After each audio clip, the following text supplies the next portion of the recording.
Well, good morning. I'm going to introduce myself first. I'm Robin Latimer, the President of the Tourette Syndrome Association of Australia, and I'd like to welcome you all here today. Thank you so much for making the effort to come and make today a success for everybody. This is our 13th national conference. We've been around for 29 years, but today, for the first time, we're joined for those online via live streaming. And I'd like to thank Ian from Junkie Media, who's at the front here with us today, doing that for us, which is a huge support and to enable access for people all around Australia. Not everybody can make it here.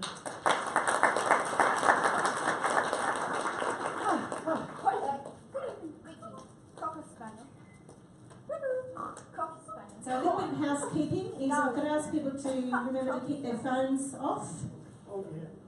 Just consider, I know that this is an oxymoron at a Tourette's conference, but to consider the background noise for recording. And the bathrooms for anybody who's looking for them are just through this door here. There's the male and female bathrooms just here in this area. I'd also like just to point out that we have India up the back sitting at a research table. She's just standing up. Hi, India. India's here representing Professor Valsama Eapen and Professor Sachdev doing a DNA research project that's been operating for quite some years. It's the first ever DNA research in Tourette syndrome in Australia. So if you're interested in partaking in that, please see her and she will give you a form to fill out and she will post you a little kit to participate. My family have all done this. You literally get to spit into tubes and it's lots of fun. We made a race, see who was the best spitter in our family. And it's very safe and in terms of records can be destroyed afterwards in terms of personal information and everything. But without people participating, we're not going to get that kind of information to help find better supports medically and also possible cure for Tourette's in the future. Good evening. Piss nostril. No, I can't find my mouse. Cocker spaniel. So we have this packed program today. We're starting with a few young people who have personal experience with Tourette's. I think starting with that personal perspective is really important. You can hear from other people, you can hear from experts, but nobody knows it better than the people who have it themselves. Then we follow with the keynote speaker, neurologist Professor Russell Dale, who's with us this morning. We'll have a morning tea break. And then we have Dave Brebner with support for people in employment and the workforce. And that's also really lovely for people here who might have young children worrying about that future. He's really good at, he's a coach in that area and he comes from an education and educator's background as well. Then after lunch we have Jenny Pearce, who's a psychologist, and she's joined us today from Adelaide. She's flown up to be here and generously given us her weekend. Then we have Professor Ian McGregor in the afternoon session on medicinal cannabinoids, it's essentially medicinal marijuana for Tourette's and the research that he's involved with in that arena. And then the very last is myself with family matters and education. So we've got a lot of different topics and hopefully catering to everybody who's here. Got him. Dancing. So a little bit about Tourette's Syndrome Association of Australia. We've been established for 29 years this year. It was established by Professor Sachdev, Dr. Chi and the Cameron family, who greatly needed support beyond what medicine could offer and the medical community. So Sue Cameron was the first president in 1989. We voluntarily run, we're self-funded and a registered charity. So it's a really remarkable achievement to have operated continuously for this long on the goodwill of those affected by Tourette's. So remember that the people involved are also the people in need of the support. So thank you. This is very hard to read, I realise, on this screen, but it's essentially our 12-month annual activity life cycle of what we do as TSAA, and I'll just read it out because you can't see it there. We start the year, the annual calendar in January. We now have a South Australia camp that's held in January. Then we have February is a committee meeting to set up for the year. It's a really big one. In March we have our autumn newsletter, in information. Cocker Spaniel, I'm coming for Can't you. read it. Oh, we had this year the NDIS information session held in Sydney, and we had.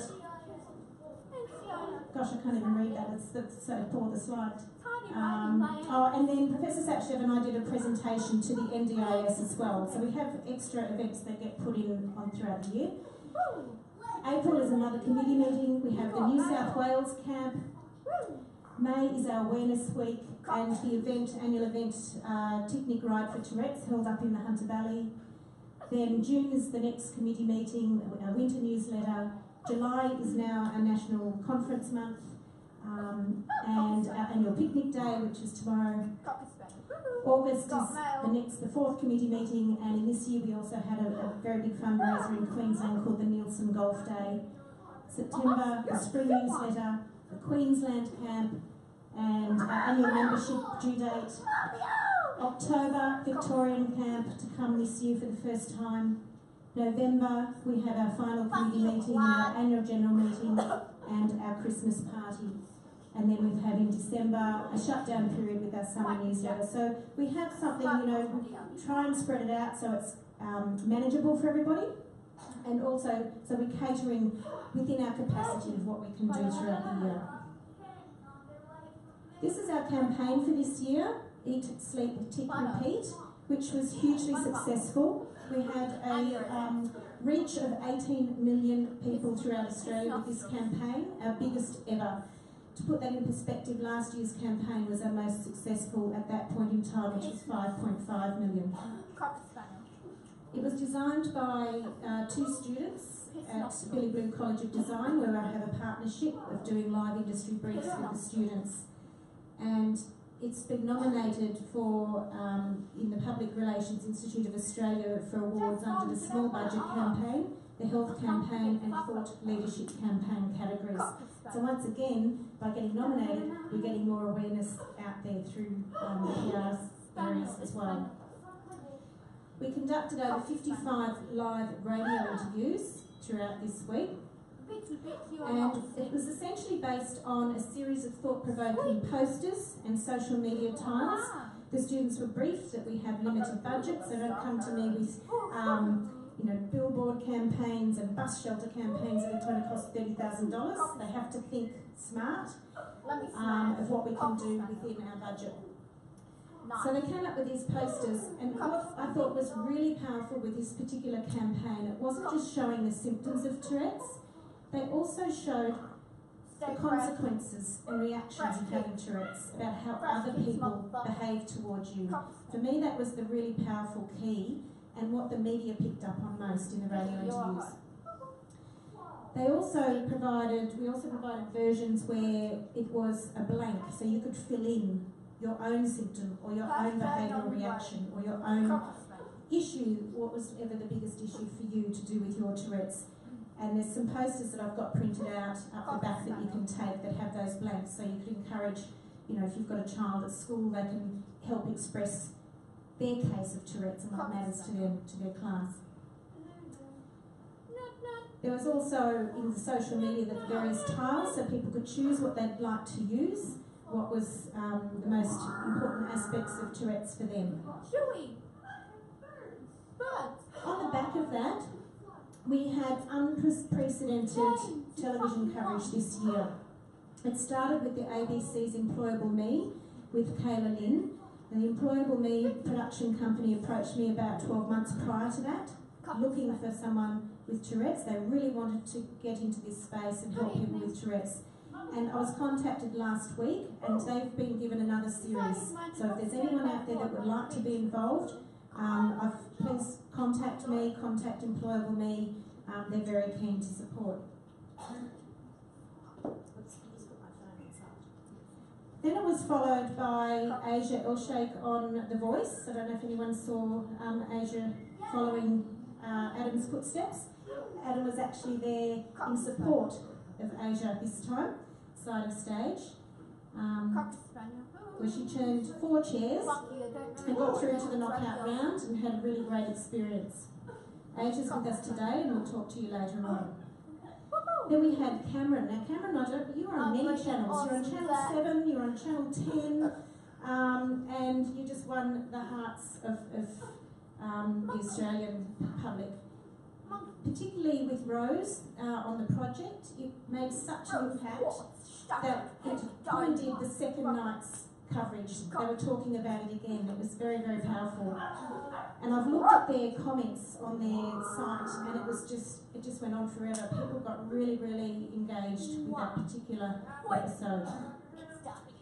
Adam did a lot of media coverage for us as well on numerous channels, on Channel 9 and 7, multiple Channel 7 news, as well as Professor Sachdev and Alsana Epen as well. And then there was the 7:30 report by the ABC. They came to our camp and spent 3 days there. And I think that the coverage they gave had such integrity and really showed what it's like and what the camp can do for people, that has helped us enormously. And Scott Milne, who was featured within that program as well, has been a wonderful advocate for us. Then, just when we thought it was all over, we had James Sayers, aka Australian Ninja Warrior Twitch, on the Ninja Warrior program. So it's been an incredible year for people with Tourette's. And I've just got a quote at the bottom here, which was from James's mum. She emailed me. It is great to showcase their exceptional talent rather than the focus being on their tics. And I think that that's what's really featured here, that people can see right through. I don't know about you, but when I watch James, I don't see his Tourette's. His personality just shines right through. I observed every single other competitor that came off. He was the first one on the sideline to come and high-five them and support them. He was just an amazing can-do kind of character. So, showing who you are outside, beyond, above your Tourette's is really powerful. Good evening, wanker. Then on the back of all of this awareness, and on the back of a lot of hard work that's been building up, we've had an incredible momentum building up.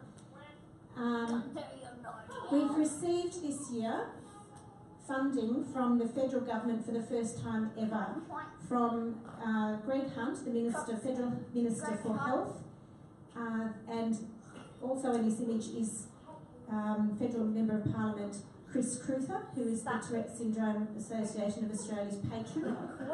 He founded the Australian Friendship Group of Tourette's in Parliament almost 2 years ago, which enables us to have an event in Parliament House every year. Another one will be happening this October. Last year's event, we presented our camp to him, and we presented a number of proposals and submissions. And Scott Milne was there because Scott's from Canberra, as were a number of people from Canberra that came to support us. The impact of having real people rather than just a paper submission paid off, and we received $136,000 to guarantee our 2 years of our national camp program, which is just incredible.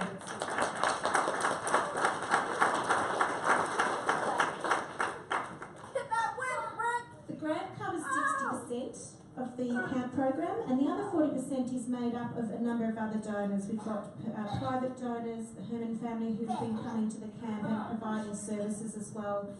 We also received a Commonwealth Bank $10,000 grant for the Queensland camp, which was to one of our members in support as well, which is wonderful. And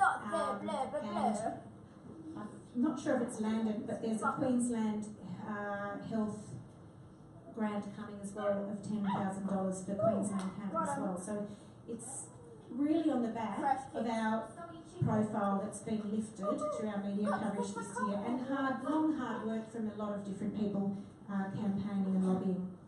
And I'd like to really acknowledge Chris Cruther in this, because every communication and submission we put forward to government, Chris personally endorsed and also followed through with the Health Minister on our behalf. So that made an enormous difference. Oh no, disappointed.